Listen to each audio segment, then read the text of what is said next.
Hi மக்களே, என்னுடைய வீடியோவில் கமெண்ட்ஸ் பண்ணியிருக்காங்க. என்னோட நண்பர் ஒருத்தர் என்னென்னா மாமா மாமா மாமா மாமான்னு சொல்லிட்டு ஒரே மாமா புராணமாக இருக்குது. இவ்வளோ நல்ல மனுஷனை ஏன் நீங்கள் இவ்வளோ நல்லா காமிக்கல? ஏன்னா நான் நிறைய லைவ் போட்டிருக்கேன், நிறைய காமெடி வீடியோலாம் போட்டிருக்கிறேன். ஒரு 4 வீடியோட்ட போட்டேன்.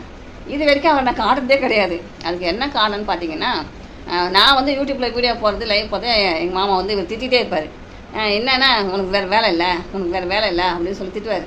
நான் வந்து எதுக்கு போகிறேன்றது அவர் தெரியாது. ஏன்னா யூடியூப்பில் வீடியோ போட்டால் காசு தருவாங்க, காசு வரும், சம்பளம் வரும்ன்றது அவர் தெரியாது.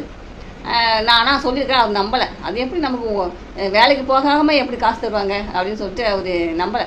அதுக்கு நான் ஃபஸ்ட்டு மாதம் சம்பளம் வாங்கினேன் பார்த்தீங்களா, அதுக்கப்புறம் தான் வந்து அவர் நம்ப ஆரம்பித்தார். அப்போ வந்து நான் வந்து லைவு காமெடி வீடியோலாம் போட்டுருந்தேன். சரி, நான் அப்போ வந்து வேலைக்கு வேறு போகலை. வேலைக்கு போகாமல் இருக்கும்போது தான் லைவ் போட்டேன், காமெடி வீடியோலாம் போட்டேன். இப்போ வந்து நான் வேலைக்கு போகிறதுனால என்னால் லைவும் வர முடியல, காமெடி வீடியோவும் மனப்பாடம் பண்ணி போட முடியல. இப்போ என்ன அதை அப்போ யோசித்தேன், என்னடா அது நம்மளால் வீடியோ போட முடியலையே, வேலைக்கு போய்ட்டு வந்து வீட்டு வேலைலாம் செய்யறது கரெக்டாக இருக்குது. அதுக்கப்புறம் நம்ம டைலாக்கை டவுன்லோட் பண்ணி அதுக்கு மனப்பாடம் பண்ணி அதுக்கப்புறம் நம்ம வீடியோ எடிட் பண்ணி போகிறதுக்கு நடித்து வீடியோ எடிட் பண்ணி போகிறதுக்குள்ளே என்னால் முடியல. அதனால நான் யோசித்தேன் என்ன பண்ணலாம் அப்படின்னு சொல்லிட்டு என் மாமா கேட்டேன். என் கூட வந்து யூடியூப்பில் வந்து எனக்கு ஏதாவது உதவி பண்ணாமாமா அப்படின்னு சொன்னேன். அவர் வந்து எனக்கு இதெல்லாம் தெரியாது, நான் எதுவும் பண்ண மாட்டேன் அப்படின்ட்டாரு. அப்புறம் நான் என்ன பண்ணேன், சரி இவர் சின்ன சின்ன வேலைகள்லாம் செய்வார், அந்த வேலைகளை நம்ம வீடியோ எடுத்து போடலாம். நிறைய பேர் போடுறாங்களா, அவங்க வீட்டில் என்னென்ன சமையல் பண்ணுறாங்க, என்னென்ன வேலை செய்கிறாங்கன்னு போடுறாங்களே, அதுமாதிரி போடலாமே அப்படின்னு சொல்லிட்டு அவர் பேசுறதுனா பேசலாம் மாட்டார். அவர் அதுக்கெலாம் லாய்க்கு போட்டு வர மாட்டார். சும்மா அவர் செய்யறதை நம்ம வீடியோ எடுத்து போடலாம் அப்படின்ட்டு நான் வீடியோ எடுத்து போட்டேன். அதே பார்த்துட்டு என்னை அப்படி வீடியோ போடுறேன், இப்படி வீடியோ போடுறேன்னு என்கிட்ட சண்டைக்கெலாம் வருவார். நான் என்ன ஆண் பிள்ளைகளை வந்து எப்படி வேணால் காமிக்கலாம் அப்படின்னு சொல்லிட்டு நான் அவரை சமாதானப்படுத்தி அப்போ நான் துண்டுலாம் கட்டினிருப்பேன் இல்லையா, அந்த வீடியோலாம் போகிறேன்னு சொல்லிட்டு என்னை திட்டுவார். ஆம்பளை தானே, எப்படி வேணா இருந்தா அப்படின்னு சொல்லிட்டு நான் அவரை சமாளித்தேன். இதான் இவ்வளோ காலம் அவரை காட்டாததுக்கு காரணம், அவர் வந்து இதெல்லாம் தேவையில்லாத வேலை, இதெல்லாம் நமக்கு வந்து எந்த பலனும் கிடையாது அப்படின்னு அவர் நினச்சிருந்தாரு.